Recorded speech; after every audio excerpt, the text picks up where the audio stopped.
ஒருத்தவங்களை நீங்க கண்டினியூஸா அவாய்ட் பண்றீங்க, இக்னோர் பண்ணிட்டே இருக்கீங்கன்னு வச்சுக்கோங்களேன், உங்கள்கிட்ட கெஞ்சுவாங்க, அழுவாங்க, சண்டை போடுவாங்க, உங்களை கூட வச்சுக்கிறதுக்கு எல்லா கிறுக்குத்தனமும் பண்ணுவாங்க.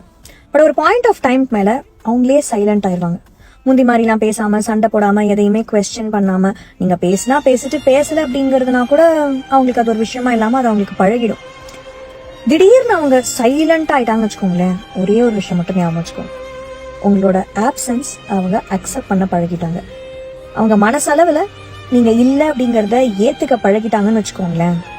ஒரு டைம்ல எவ்வளவுக்கு எவ்வளவு நீங்க வேணும்னு சொல்லி நீங்க இக்னோர் பண்ணதையும் அவாய்ட் பண்ணதையும் தாண்டி உங்க பின்னாடி வந்தாங்களோ அவ்வளவுக்கு அவ்வளவு அவங்களே டிஸ்டன்ஸ் பண்ண ஆரம்பிச்சிருவாங்க.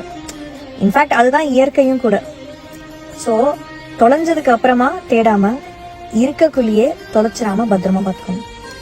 ஏன்னா சில விஷயம் ஒன்ஸ் தொலைச்சதுதான், திருப்பிலாம் எவ்வளோ தேடினாலும் கிடைக்காது. அப்புறம் வாழ்க்கையில அது ஒரு பெரிய ஃபெயிலியரா தான் இருக்கும்.